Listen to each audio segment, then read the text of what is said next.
Most people believe that wealth is lost because of bad investments, a failed business, inflation, debt, a market crash.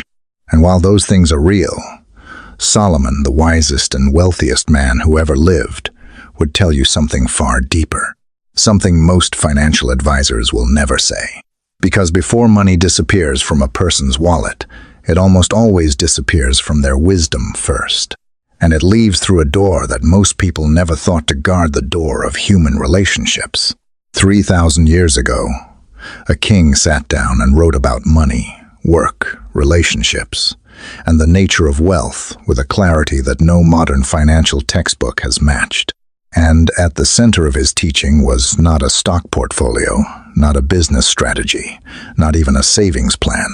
At the center of his teaching was a warning about people, specifically the kinds of people that will quietly, steadily, sometimes invisibly drain your wealth, not through robbery, but through influence.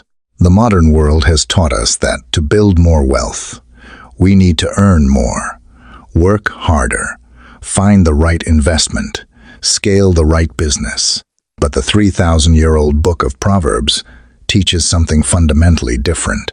Not everyone who earns more actually keeps more. Not everyone with better opportunities builds lasting wealth. And not everyone with more relationships receives more blessing. The real question is not how much you earn. The real question is who you are allowing to shape how you spend, how you invest, how you borrow, how you decide, and who you trust. Solomon was not famous simply because he was rich. He was famous because he was wise. And in Proverbs, he returns again and again to this warning. The wise person does not only choose the right path, the wise person also carefully guards who walks beside them on that path. In this video, we are going to explore 5 types of people Solomon would deliberately avoid to protect his wealth. Not out of arrogance, not out of selfishness, not because he looked down on others, but because a man of wisdom understands that wealth is not only protected by a vault, a bank account, a legal contract, or a diversified portfolio. Wealth is also protected by discernment, knowing who should be close, who should be kept at a respectful distance, and who should never be given the power to influence your financial decisions. If you have ever earned money and somehow could not hold on to it, this is for you. If you have ever tried to help someone only to find yourself wounded in the process, this is for you.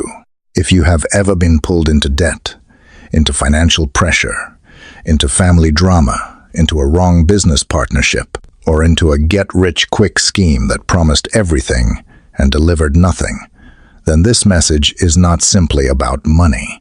It is about the door you have been leaving open and who you have been allowing to walk through it. Before we get to the 5 types, I want to address something that most people in our generation completely overlook. We are extraordinarily good at protecting our accounts. We use strong passwords. We enable 2-factor authentication. We read contracts before signing. We research interest rates before borrowing. We guard our digital wallets and our credit scores. But we are remarkably poor at guarding ourselves from the relationships that leak our wealth silently, slowly, and consistently. Consider this. A person can spend weeks researching the best savings account interest rate, yet hand money to a family member without a second thought, because saying no felt too uncomfortable. A person can spend months learning about index funds and compound interest, yet make a major investment decision based entirely on the enthusiasm of an impulsive friend who has never built lasting wealth. A person can save diligently for years, only to see a single toxic relationship cost them in legal fees, shared debt, broken trust, or lost opportunity. A person can have a solid financial plan, but if everyone around them is spending recklessly, showing off, borrowing constantly, competing for status, and pressuring them to prove themselves, that plan will slowly be dismantled not by the market, but by the environment. Here is the truth that Solomon understood. Money rarely disappears in a single dramatic moment. It is usually drained over time by wrong influences. One bad piece of advice. One friendship that rewards spending over building. One partner who lacks integrity. One family member who manipulates with guilt. One social group that requires you to spend beyond your means just to feel accepted. Wealth is eroded quietly, relationally, and emotionally long before it disappears numerically. This is why Solomon gives us what I call the wealth gate principle. Think of your financial life as an ancient city. That city does not just need grain stores, fresh water, stone walls, and strong gates. It needs watchmen standing at those gates. Because if the right people enter the city, it flourishes. But if the wrong people enter, the city can be plundered from the inside, and no outer wall will stop what is already inside the gates. Your financial life has 4 gates that require careful guarding. The first is the money gate, who has access to borrow, use, or influence your actual funds. The second is the counsel gate, who has the right to speak into your financial decisions. The third is the partnership gate, who you build with, invest alongside, or sign agreements with. And the fourth, perhaps the most dangerous, is the emotional gate, who has the power to make you act out of fear, guilt, anger, or pride, rather than wisdom. Proverbs 13:20 says, "Walk with the wise and become wise, for a companion of fools suffers harm." This is not merely a spiritual principle. It is a financial principle. The people you walk with will shape how you see money. The people you listen to will shape how you use money. The people you trust will shape the destiny of the wealth you are trying to build. And today, we are going to name 5 specific types of people who pose the greatest risk to that wealth, so that you can recognize them. Guard your gates wisely and build with clarity. The first type of person Solomon would avoid is the fool who despises wisdom. Now, in Proverbs, the word fool does not describe someone who lacks intelligence or education. It describes someone who refuses correction, someone who hates instruction, someone who sees discipline as a cage rather than a ladder, someone who wants the results of a wise life, but refuses to walk the road that produces those results. You have met this person. They say things like, "Don't overthink it. You can always make more money." Or, "You only live once. Just enjoy it." Or, "Why are you so worried about debt? Everyone has debt." Or, "The rich take risks. Stop being so careful." On the surface, this sounds like confidence. It sounds like freedom. But beneath it is a deep resistance to the kind of patient, disciplined stewardship that actually builds lasting wealth.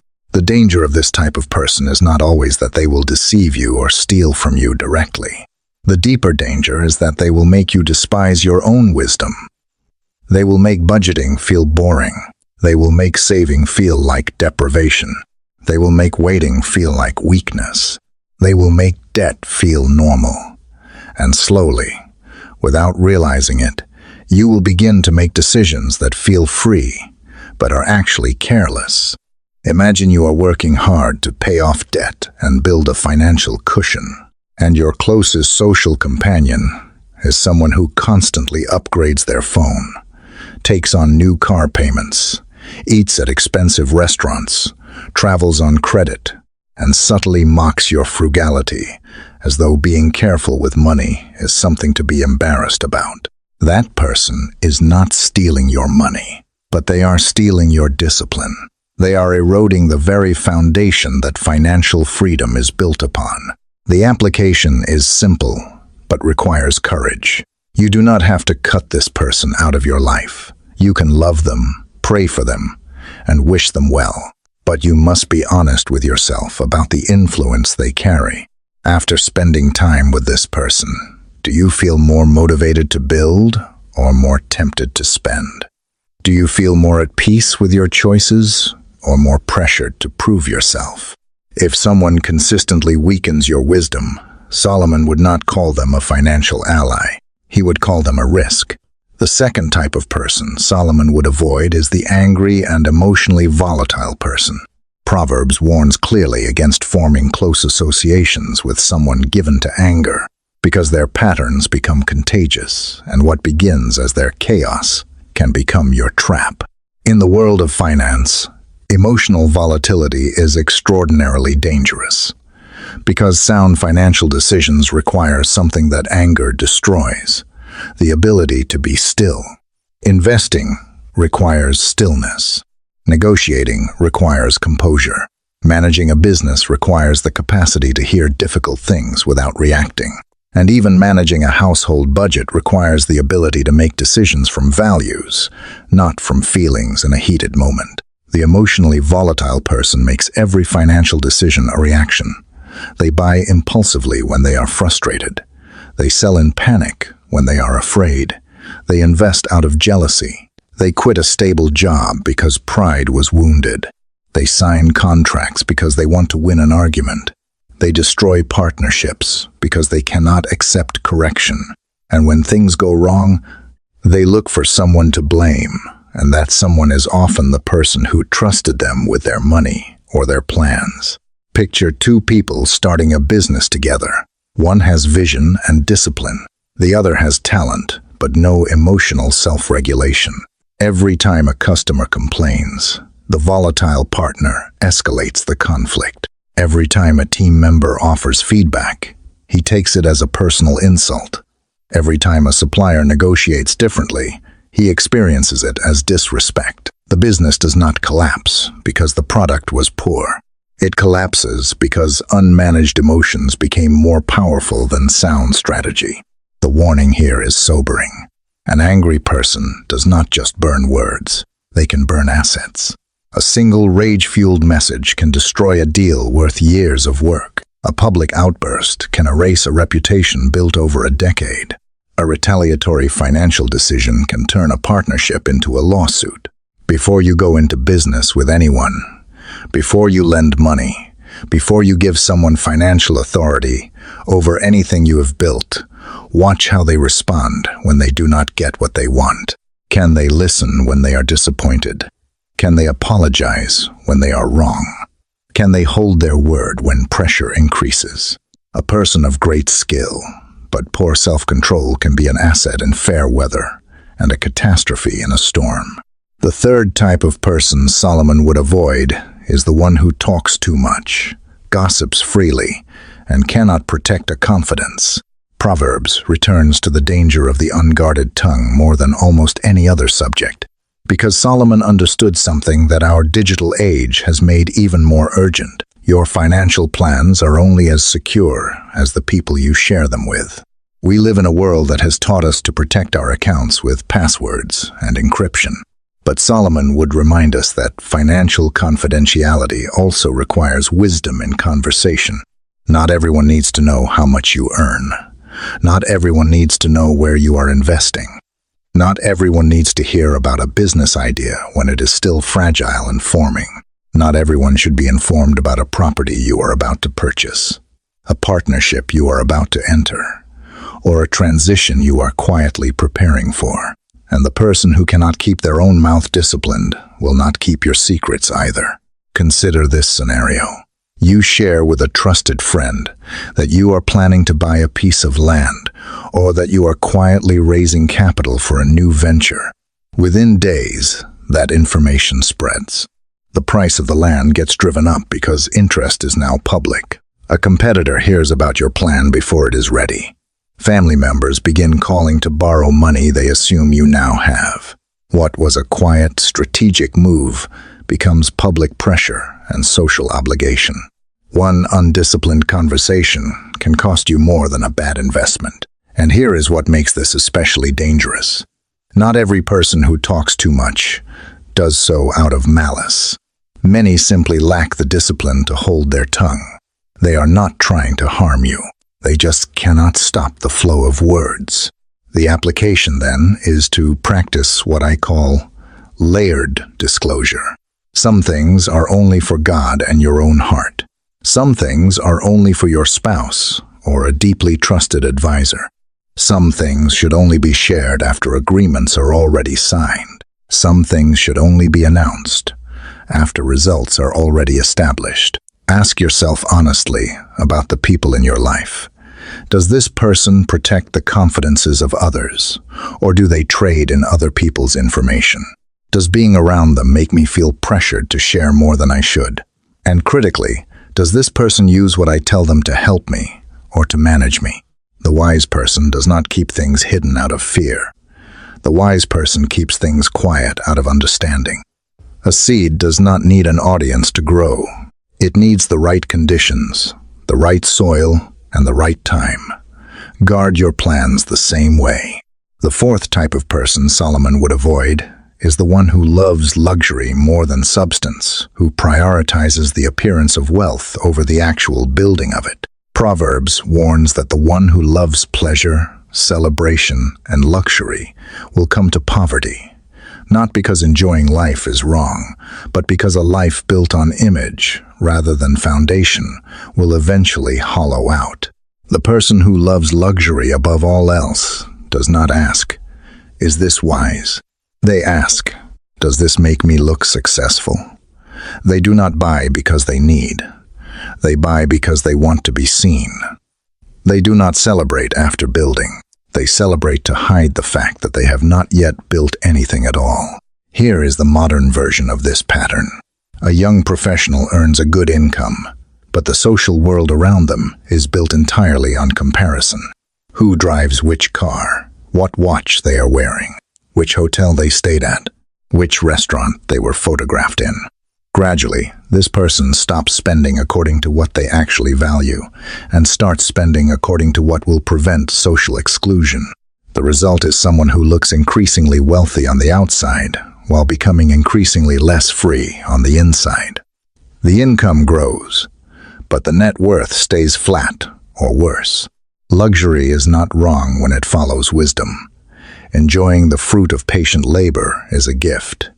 But luxury becomes dangerous when it arrives before the foundation is built. When you upgrade your lifestyle before you have eliminated your debt. When you live like the wealthy before you have any income-producing assets. When you throw a celebration party before the storeroom is full.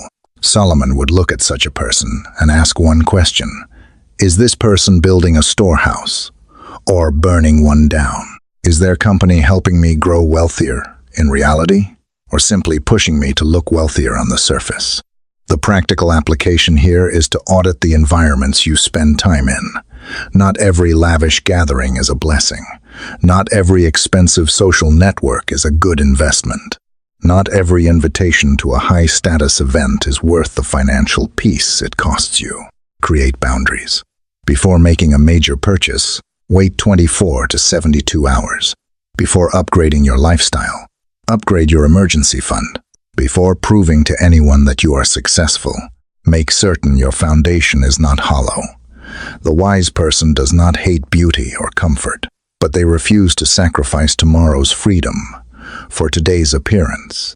The fifth, and perhaps most dangerous type of person Solomon would avoid, is the greedy one. The person who promises fast wealth, cuts ethical corners, and invites you to do the same. This is the person with the opportunity. They always have an insider deal, a sure thing, a limited window, a guaranteed return, a way to double your money with minimal risk, a reason why you absolutely must decide today. And here is what makes them so dangerous. They rarely look dangerous. They come dressed in confidence. They speak in the language of abundance. They show you screenshots of returns. They invoke urgency.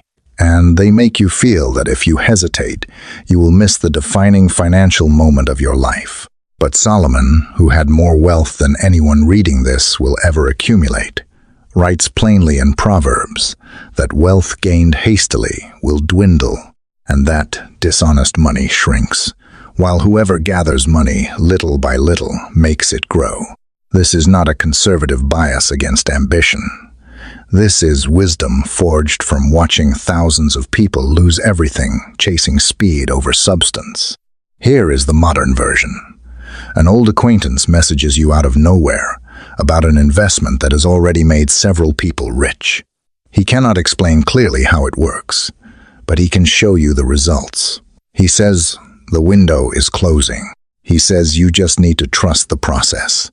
There is no transparent model, no clear cash flow, no legitimate track record you can independently verify. Just pressure, excitement, and the fear of missing out. And you invest not because you understand it, but because you are afraid of being left behind. That fear is not wisdom. That fear is the exact weapon this person uses to bypass your discernment. Greed always dresses in the clothing of opportunity. It does not say, I am here to destroy your financial future. It says, I am here to help you get rich faster. It does not say, abandon your wisdom. It says, wise people know when to take bold action. It does not say, gamble your family's security. It says, this is your moment. But the person of wisdom knows that not every open door is God-given. Some doors open specifically to test whether your love of wealth has grown stronger than your love of wisdom and integrity. Before you enter any financial opportunity, run it through this filter. Can it withstand honest questions? Or does it require you to trust without asking? Does it create real value in the world? Or is it just moving money from one pocket to another? Does it pressure you to decide in fear? Does it require you to hide it from wise people in your life who would raise concerns? And critically, is it built on genuine stewardship or on the promise that greed, for once, will be rewarded? If an opportunity cannot survive scrutiny, it does not deserve your money. If a person grows angry when you ask careful questions, that anger is itself the answer you needed. And if a promise of return requires you to compromise your integrity, then the true cost is far greater than whatever you were planning to invest. Solomon would not fear missing a fast opportunity. What Solomon feared was losing the wisdom, the reputation, and the stewardship that God had entrusted to him, because he understood that those things, once lost, are far harder to recover than money. Now let us bring it together clearly. The 5 types of people Solomon would avoid to protect his wealth are these. First, the fool who despises wisdom because they will make you despise your own discipline. Second, the angry and emotionally volatile person, because they will turn financial decisions into emotional reactions and potentially turn assets into courtrooms. Third, the gossip who cannot keep a confidence because they will leak your plans, your reputation, and your opportunities to people and environments that were never meant to receive them. Fourth, the person who loves luxury more than substance, because they will pull you into a life that looks wealthy on the outside, while being empty on the inside. And fifth, the greedy person, who promises fast wealth and lives without integrity, because they will use the language of opportunity to awaken the worst version of your financial instincts. Here is the larger truth that weaves all 5 together. The wise person does not only ask, where should I invest? The wise person also asks, who should I never allow into the financial life I am building? Not everyone who is close to you should have influence over your money. Not everyone who speaks eloquently should be trusted with your financial direction.